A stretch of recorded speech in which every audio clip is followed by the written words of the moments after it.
오늘 말씀의 제목을 주보와 스크린에 있는 것처럼 성탄이 지나도 명심해야 할 것, 그렇게 정해보았습니다. 탈무드에 나오는 이야기입니다. 이 이야기의 이야기들이 많이 변질이 됐는데요, 정확하게는 탈무드에 나오는 얘기입니다. 다윗이 자기 아들 솔로몬에게 왕위를 물려주려고 마음먹었고요, 자신이 왕으로 있었던 기간을 이렇게 돌이켜 보면서 승승장구하던 때, 또 방심했던 때, 또 악한 일을 저질렀던 순간들이 떠올랐습니다. 그래서 자신이 했던 실수를, 아들 솔로몬은 실수를 반복하지 않기를 바랐던 다윗은 그 신하들을 전부 불러 모았습니다. 그리고는 내 아들 솔로몬에게 반지를 하나 만들어 주려고 하는데, 승승장구할 때도 자만하지 않고, 또 실패하고 어려움을 겪을 때도 좌절하지 않을 수 있는 글귀를 새겨주려고 한다. 그런 글귀를 찾아서 그 반지에 글씨를 파가지고 갖고 오라고 지시를 했습니다. 많은 신하들은 반지에 새길 정도의 짧은 글귀를 찾으려고 노력했지만 너무나도 힘들었습니다. 그러다가 결국 문구 하나를 찾아냈고 그 반지를 다윗 왕에게 가져옵니다. 그 반지에는 다음과 같이 쓰여져 있었습니다.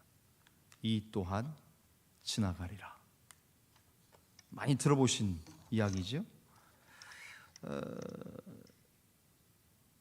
사람들이 기쁠 때 방심합니다. 실패와 좌절 앞에 또 주저앉아 쓰러집니다. 왜냐하면 그 고통과 기쁨이 영원할 것이라고 생각하기 때문이죠. 그런데 다윗은 자기 아들 솔로몬에게 항상 명심할 것, 그것을 반지에 새겨 주었다는 겁니다. 여러분, 우리도 항상 명심해야 할 것이 있습니다. 특별히 그리스도인 된 우리들에게도 항상 명심해야 될 것이 있지 않겠습니까? 무엇입니까? 특별히 오늘 누가복음 2장이 교회력과 성서일과의 본문 가운데 있어서 저는 골라 들었습니다. 그리스도인으로서 항상 명심해야 될 것은 과연 무엇입니까? 예수님이 어떤 분이신지, 예수님이 무엇을 하셨는지, 그 예수 그리스도가 나와 어떤 상관이 있는지는 항상 기억하고 명심해야 될 내용입니다.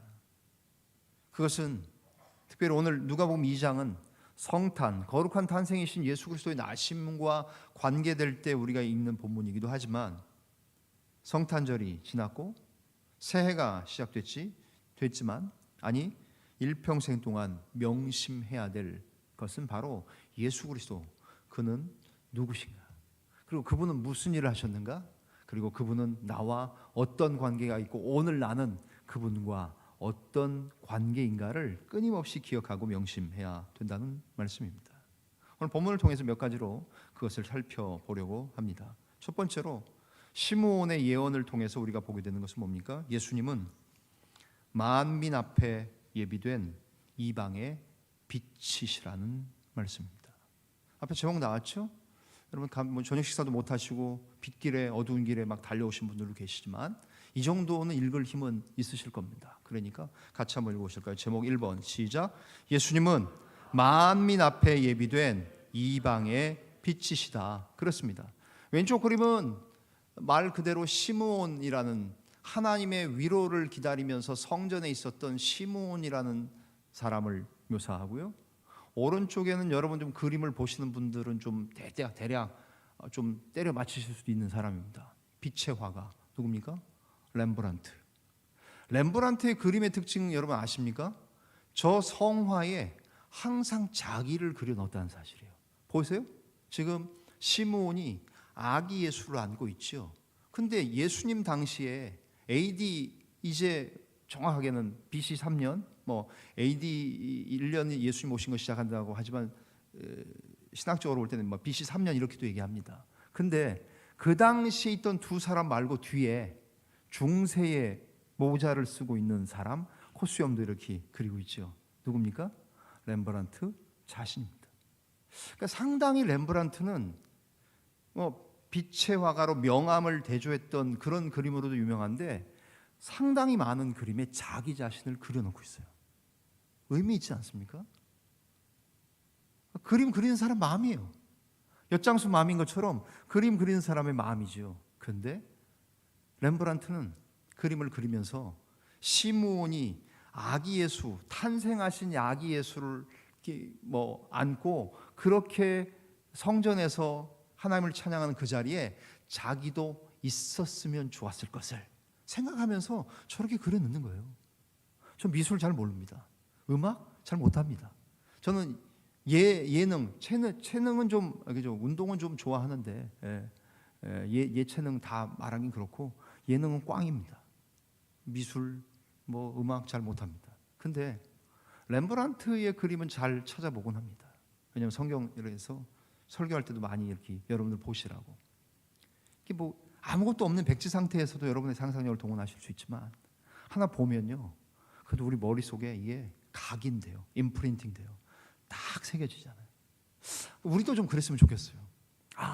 이 말씀을 들을 때 2000년 전으로 가서 시므온이 아기 예수를 안고 하나님께 이스라엘의 위로를 기다리던 그 시므온처럼 나도 그 자리에 있었으면 나는 어떤 상황 가운데 있는 겁니까? 시므온의 예언처럼, 시므온이 했던 말처럼 예수 그리스도 그분은 만민 앞에 예비된 이방을 비추는 빛, 이방의 빛이시다라는 것을 이야기하고 있고, 우리는 그 자리에 있다면 오늘 여기서 말씀을 듣는다면 어때요? 반드시 기억하고 명심해야 될 게 뭡니까? 예수 그리스도 그분은 만민 앞에 예비된 이방을 비추는 이방의 빛이라는 사실이에요. 시몬은 아기 예수님에 대해서 30절 주의 구원을 보았다고 말합니다. 30절 보실까요? 30절 뭐라 그래요? 내 눈이 주의 구원을 보았사오니. 아기 예수를 직접 본 시므온이 할 수 있는 고백이죠. 우리 예수 그리스도를 직접 만나지 못했습니다. 그리스도를 본 적도 없어요. 그러나 우리는 믿음으로 하나님의 아들 예수 그리스도가 이 땅에 오셨고 BC와 AD의 기준이 되시며 역사상 실제하셨던 예수 그리스도를 압니다. 아는 정도의 차원을 뛰어넘어서 우리는 믿습니다. 내가 그 주님을 보면서 뭐라고 고백합니까? 내가 주님의 구원을 보았다고 고백한 시므온의 고백이 저와 여러분들의 고백인 줄을 믿습니다. 우리도 그렇게 고백해야 될 겁니다. 주님, 제가 주님의 구원을 보았습니다. 하나님의 구원하신 구원이 바로 예수 그리스도를 통해 우리에게 이루어진 것을 보았습니다라는 시므온의 고백처럼 말입니다. 뿐만 아니라 시므온은 뭐라고 말합니까? 31절과 32절에서 이것은 즉 예수 그리스도, 이 예수는 만민 앞에 예비하신 것이요 이방을 비추는 빛이요 이스라엘의 영광이다 라고 말하고 있죠. 31절 32절 같이 한번 다시 읽으실까요? 31절 32절입니다. 시작. 이는 만민 앞에 예비하신 것이요 이방을 비추는 빛이요 주의 백성 이스라엘의 영광이니이다 하니. 시므온의 고백입니다. 우리가 시므온은 이렇게 고백하는데 저와 여러분은 이 고백을 하고 있는지 본인들 스스로에게 자문해야 됩니다. 교회 나오는 것, 교회 다니는 것만이 중요한 것이 아니고 교회를 한 번 나와도 특세 개근 혹 못해도 못할 수 있어요. 여러분 특세 개근 못한다고 하나님이 야단치실까요? 저는 그렇게 생각하지 않아요. 한 번 빼먹었다고 여러분 개근 못했다고 낙심하거나 좌절하지 마세요. 물론 우리 주일학교 학생들은 굉장히 낙심 많이 할 겁니다. 좌절 많이 할 겁니다. 장학금 날라갔다고 엄마 아빠가 주실 거예요. 제가 엄마 아빠들 주라고 얘기할 거예요. 그죠? 나중에 얼마인지 다 알려드리고 나서 엄마 아빠가 그 돈을 주시기를 바라는 거죠. 근데 우리도 시므온처럼 이런 고백들을 할 수 있는가? 만민 앞에 예비하신 것이고 이방을 비추는 빛이며 이스라엘의 영광이십니다. 항상 기억하고 명심해야 될 것, 예수님이 이런 분이라는 사실입니다. 이방의 빛이라는 말은 이방을 비추는 빛이라는 거죠. 그래서 오늘도 우리에게 오신 예수 그리스도, 그는 하나님을 알지 못하고 말 그대로 흑암 가운데 거하던 백성들에게 빛이 비추었다라고 복음서는 얘기하지 않습니까? 주의 백성 이스라엘의 영광, 모든 하나님의 백성 곧 새 이스라엘의 영광. 이 말은 뭐예요? 혈통적인 이스라엘만을 의미하는 게 아니고 이스라엘에서 이렇게 멀리 떨어져 사는 우리에게도 영적 이스라엘이라 불러주시고 우리를 하나님의 아들, 딸이라고 받아주신 그 하나님의 놀라운 사랑, 그것을 통해서 예수 그리스도가 말 그대로 만민 앞에 비추는, 만민 앞에 예비된 이방의 빛, 이방을 비추는 빛으로 오셨다는 사실, 이 사실을 항상 기억하고 명심하고 잊지 마셔야 된다는 말씀입니다. 두 번째, 시므온의 예언의 두 번째 후반부에 있는 말씀입니다. 시므온이 무엇을 말합니까? 그는 두 번째, 예수님은 사람의 마음을 드러내는 메시아다라는 말씀입니다. 제목 나왔죠? 같이 한번 읽으실까요? 시작. 예수님은 사람의 마음을 드러내는 메시아이십니다. 그렇습니다. 34절과 35절의 말씀이 그것 아닙니까? 34절, 35절 같이 한번 또 읽으실까요? 네, 방송실 고맙습니다. 34절, 35절입니다. 시작. 시므온이 그들에게 축복하고 그의 어머니 마리아에게 말하여 이르되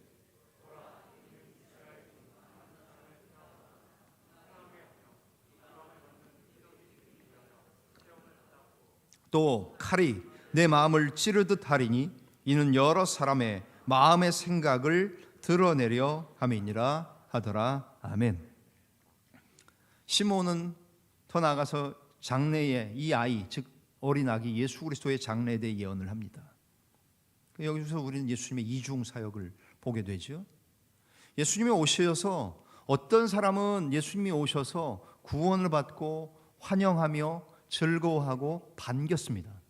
그러나 예수님 당시에도 두 가지 반응이 있었던 것처럼 예수님 오셨을 때 어떤 사람들, 특별히 당시의 종교 지도자들, 유대인들은 어땠습니까? 예수를 반대했습니다. 심지어 그를 죽이려고 했죠. 마침내 그를 십자가에 못 박아 죽이고 말았죠. 그것처럼 예수님의 오심은 두 가지 일을 드러내는 오심이었습니다. 믿고 영접하는 자에게는 어때요? 예수님의 오심 자체는 구원이요, 생명, 영원한 생명이 됐지만 그렇지 않은 자들에게는 오히려 예수님이 오신 것 자체가 그들에게는 심판이고 낭패요, 저주가 되는 것이죠. 마찬가지입니다. 하나님의 말씀, 율법이 주어졌지요. 우리에게도 하나님의 말씀이, 기록된 말씀이 주어졌습니다. 이 말씀을 듣고 지키는 자는 어떻습니까? 복이 됩니다. 말씀을 듣고 지키는 자는 복이 안 될 수가 없도록 주님은 우리에게 말씀을 주셨죠. 지난 송구 영신 예배 때 우리가 성찬을 하지 않았습니까? 성찬을 통해서 우리는 하나님이 주신 오관을 사용해서 성찬을 집행하고 여러분들은 받으신 거예요. 목사들마다 교단마다 다 달라요. 그렇죠? 여러분들 아마 별의별 방법으로 성찬을 지금까지 군인교회를 경험하고 계실 거예요. 그렇죠? 네. 저도 나름대로 성찬에 일가견이 있는 사람이에요. 왜냐하면 제가 연세대학원에서 논문을 쓸 때 성찬으로 사실 신학석사 학위를 받았기 때문에 저도 나름대로 성찬 그러면 책도 많이 봤고 어떻게 하면 군인교회에 적용할 모델을 생각해서 그렇게 해서 한 게 지난 송구 영신예배 때 사실 한 거예요. 별의별 방법 목사님들마다 다 다르죠. 이게 덮는 사람, 저는 안 덮었잖아요. 여러분들 생각했겠죠. 우리 목사님은 왜 성찬보를 안 덮었대? 저는 또 의도가 있는 거지요. 이 예배당이 너무 커서 냄새가 안 나는지 모르지만 작은 교회 예배당에서 할 때는요, 포도주 향기가 예배당 안에 가득해요. 빵도요, 이거 전병은 냄새 거의 안 나지만 카스테라, 모카빵 갖고 와서 갓 구운 빵 갖다 놓잖아요. 빵 냄새가 온통 예배당에 가득해요. 여기다 냄새 가득하게 하려면 포도주는 한 몇 갤런을 갖고 와야 될 거고 빵은 진짜 한 테로 갖고 와야 될 거예요. 그렇죠? 근데 왜 그래요? 저는 말씀을 통해서, 후각을 통해서, 시각을 통해서, 만지는 걸 통해서, 맛보는 걸 통해서, 귀를 통해서 해서 하나님 말씀 경험하게 하려고, 그런 의도가 있어요. 자, 이것처럼 율법, 하나님 말씀이 주어졌어요. 듣고 지키는 자에게는 축복이고 복이 되지만 그 말씀을 거부하는 자, 그렇지 않은 자들에게는 저주가 되는 원리와 같지요. 그래서 보여진 그림 보셨습니까? 예수님은 오셔서 뭐 하셨어요? 사람들의 마음을 드러내려 오신 메시아라는 거예요. 주님이 오신 것 자체가 사람들의 마음이 드러나지요. 그림 보십니까? 상당히 의미심장한 그림입니다. 여러분, 저 그림들을 딱 보면 여러분들 혹시 성지순례나 아니면 터키의 소피아 성당이나 아니면 혹시 러시아 쪽이나 이런 데 가보신 분들은 좀 많이 보셨을 사진일 것 같아요. 주로 동방정교회 쪽에서 그리는 예수님들의 모습이에요. 근데 보세요. 예수님의 주님 자신에게 이렇게 칼을 꽂으신 그림, 왼쪽 그림도 있지만 딴 하나의 그림 뭐예요? 예수님이 칼을 들고 계시죠. 이 말씀을 상당히 의미심장하게 표현한 그림으로 저는 생각이 돼서 골랐어요. 보세요. 주님의 오심은 우리들이 하나님 앞에 어떤 반응으로 있는가를 드러내실 뿐만 아니라 읽었던 말씀 35절 말씀처럼 칼이 내 마음을 찌르듯 하리니 이는 뭐라 그랬어요? 여러 사람의 마음의 생각을 드러내려 함이니라 하니라. 아멘. 주님이 오신 것, 우리가 잊지 말아야 될, 주님이 오신 것이 왜 오셨는가 잊지 말아야 될 두 번째 사실은 뭐라고요? 주님은 우리의 마음을 드러내는 메시아로 오셨다는 사실이에요. 여러분, 여러분의 마음은 저에게 드러나지 않잖아요. 저의 마음은 여러분에게 드러납니까? 때로는 드러나겠죠. 우리 목사님이 어떤 분이다. 새로운 목사는 어떻다. 드러나지요. 제 속에 있는 것이 제 얼굴 가운데, 제 말 가운데, 행동 가운데 많이 드러나지요. 그래서 여러분들이 저를 잘 아실 거예요. 저도 여러분들을 알고 싶고, 여러분들의 마음이 드러났으면 좋겠고, 알고 싶은 것도 있어요. 근데 우리는 상대방을 속일 수 있어요. 그리고 페이크라고 하잖아요, 그죠? 거짓으로 그렇게 할 수 있어요. 근데 하나님 앞에, 주님 앞에 우리의 마음이 다 드러납니다. 마치 히브리서 4장 12절처럼, 그렇죠? 하나님의 말씀, 혼과 영과 및 관절과 골수를 찔러 쪼개기까지 하며, 하나님의 말씀은 살았고 운동력이 있어 좌우의 날선 어떤 검보다도 예리하여 혼과 영과 및 관절과 골수를 찔러 쪼개기까지 하며 마음의 생각과 뜻을 감찰하나니. 히브리서 4장 12절 이하의 말씀 아닙니까? 하나님의 말씀의 역할이나 말씀이신 로고스이신 살아있는 말씀이신 레마이신 예수 그리스도나 똑같이 하시는 게 뭐예요? 우리의 마음을 드러나게 하신다는 사실이에요. 여러분의 마음도 항상 드러나게 되어 있습니다. 주님을 향해 여러분의 마음이 드러납니다. 목사를 향해 교회 앞에 여러분의 마음들이 항상 드러납니다. 이분이 주님을 사랑하시는지, 주님을 섬기려고 하시는지, 주님을 위해 자기의 것을 드리려고 하는지, 그렇지 않은지가 다 드러나는 거예요. 그래서 여러 사람의 마음의 생각을 드러내시기 위해 오신 예수 그리스도라고 시므온은 고백하고 있는 겁니다. 겸손한 마음으로 예수님의 말씀을 듣고 구주로 고백하는 사람은 구원을 얻지만, 그렇지 않고 그 마음이 어떤 마음으로 드러나요? 겸손한 마음이 아니라 교만한 마음, 악한 생각으로 드러나는 사람들은, 예수 그리스도를 배척하고 모욕한 사람들은 벌을 받게 되어 있는 것 아닙니까? 결국 예수님의 오심으로, 예수님의 사역으로 선과 악, 택함받은 자와 택함받지 못한 자, 이 사이의 구분이 확연하게 드러나게 됐고요, 저와 여러분들의 속에 있는 생각이, 우리 속에 있는 악함이 드러나게 된 것은 무엇입니까? 예수 그리스도의 오심으로 되었다는 말씀입니다. 이 사실을 우리는 예수님의 탄생이 지나도 분명히 기억해야 될 하나님의 말씀이라는 겁니다. 마지막 한 가지를 더 살펴보고 싶은 것은 그 뒤에 나오는 여선지자 안나의 예언 가운데 나타나 있는 말씀입니다. 먼저 말씀부터 읽을까요? 36절부터 39절 읽고 말씀 갈무리 하시죠. 36절부터 39절 말씀, 제가 36절, 여러분이 번갈아 읽겠습니다. 제가 먼저 읽습니다. 또 아셀 지파 바누엘의 딸 안나라 하는 선지자가 있어 나이가 매우 많았더라. 그가 결혼한 후 7해 동안 남편과 함께 살다가 과부가 되고 주야로 금식하며 기도함으로 섬기더니 마침 이때에 나와서 하나님께 감사하고 예루살렘의 속량을 바라는 모든 사람에게 그에 대하여 말하니라. 모든 일을 마치고 갈릴리로 돌아가 본 동네 나사렛에 이르니라. 아멘. 여선지자 안나의 예언을 통해서, 아기 예수를 본 안나의 예언을 통해서 우리가 발견하는 거 뭡니까? 예수님은 마지막 때를 여시는 메시아라는 겁니다. 앞에 두 가지 대지는 시므온을 통해서 발견하는 것이었다면, 마지막 세 번째 한 가지는 85세 된 여인 안나라는 여인의 삶입니다. 예수를 메시아로 알아봅니다.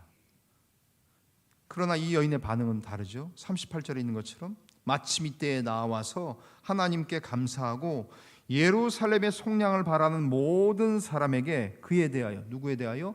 메시아 그리스도에 대하여 말했다라고 말씀합니다. 즉 뭐예요? 예수님의 운명적인 어떤 이 중요성을 성전에서 알린 사람, 다른 말로 말하면 메시아에 관한 좋은 소식을 성전에 있는 사람들에게 전한 사람이라는 것이요. 즉 새 시대를 여는 선지자의 목소리로 새 여명을 연 인물이 안나라는 나이 많은 여인입니다. 제가 우리 교회의 권사님들께도 늘 말씀드리지만 젊으신 권사님들도 있어요. 그러나 나이 드셔 가시고 완숙해져 가시고 영글어 가시는, 연세 드시는, 제가 흔히 말하는 우리 교회 왕언니들, 누님들, 큰 누님들, 나이를 먹는 거 중요합니다. 근데 나이 먹으면서 어떤 사람이 되느냐가 더 중요하지 않겠습니까? 나이를 먹으면서 바누엘의 딸 안나와 같이 성전에 있던 사람들에게 메시아에 관해 좋은 소식을 성전에 있는 사람들에게 전하는 사명, 그것이 바로 교회 안에 연세 들어 가시는 분들이 해야 될 역할들이에요. 우리가 명심해야 될 것 무엇입니까? 예수님이 마지막 때를 여는 메시아다라는 사실이에요. 메시아 되시는 예수에 관한 것을 첫 번째로 증거한 선지자적인 역할을 감당했던 인물 안나, 바누엘의 딸 안나의 사명이었습니다. 오늘 세 가지를 살펴보았습니다. 성탄이 지나도 예수님이 한 번 태어나신 것, 그거 정말 몇 시간, 24일 날 교회학교 발표회하고 여러분의 기억 속에서 벌써 잊혀지지 않으셨습니까? 유튜브로 올라와 있어서 우리 애기, 우리 아들, 우리 딸 보시는 분들은 그거 딱 해서 유튜브 딱 정지하면 해서 이렇게 스크린샷해서 갖고 계신 분도 계십니까? 화질이 더 좋아야 될 텐데 하여튼 모르겠어요. 잊어버립니다. 자꾸 잊어버립니다. 여러분 정말로 축하해주고 정말로 기쁜 일들은 좀 오래 하지 않습니까? 아내의 생일, 아들, 딸들의 생일 있다가 어떻게 하다가 이제 내일이 생일이면 11시 59분까지 있다가 12시 땡 되면 오늘 시작한 거예요. 아들 생일 축하해. 딸 우리 공주, 이쁜 공주 생일 축하해. 여보 생일 축하해. 0시 1분부터 0시 00시 00분 01분부터 그때부터 축하해가지고 아침에도 축하한다고 하루 종일 축하한다 그러고 밤 자기 전까지 여보 오늘이 아직 안 지났어. 생일 축하해. 생일 축하해. 하루 종일 이상한 표정으로 저를 보시는데 저만 그렇게 살려고 노력합니까? 여러분들 안 그러십니까? 뭘 축하해주고 기뻐해주려면 물론 하기야 저야 다 입으로 때우는 사람이고 여러분들은 조그만 거, 비싼 거, 반짝반짝한 거 그죠? 팔아도 돈이 되는 거 이런 것들을 사주시면서 명품을 사주시면서 축하하시는지 모르지만 저는 여태까지 명품이라는 건 사준 적이 없기 때문에 다 이걸로 때웠습니다만 그죠? 네. 그래서 그냥 00시 01분부터 그냥 그렇게 밤에 잠잘 때까지 그렇게라도 하려고 하는 것 같은데 여러분 그렇게 살아도 잊어버려요. 성탄절 정말 순간 짧은 시간 지나가면서 잊어버리지 않았습니까? 주님의 나심, 우리가 그것을 단 하루 지키는 것으로 끝날 것이 아니라 항상 명심해야 될 것이 과연 무엇인지를 살펴보았습니다. 크리스마스, 그것은 계속해서 remember, 그죠? 여기 나오는 것처럼 Christmas to remember, 다시 기억하고 잊지 말고 기억해야 될 성탄이 아니겠습니까? 어떤 면에서 세 가지 보신 것처럼 예수님이 이방을 비추는 빛이시며 사람의 마음을 드러내시는 분이시고 마지막 때를 여는 메시아임을 성탄이 지났음에도 계속해서 우리가 일평생 살아가는 동안 매일매일이 성탄절일 수는 없지만 그것을 기억하며 사시는 저와 여러분들, 네 줄 나왔는데 같이 한번 읽어보시고 설교를 마무리할까 합니다. 같이 한번 읽겠습니다. 시작. 예수님이 이방을 비추는 빛이시며 사람의 마음을 드러내시고 마지막 때를 여는 메시아임을 성탄이 지났음에도 명심하시는 우리 사랑하는 자원교회 저와 여러분의 복되고 거룩한 믿음의 삶이 되어지시기를 주님의 이름으로 간절히 축원합니다. 이 시간 주님의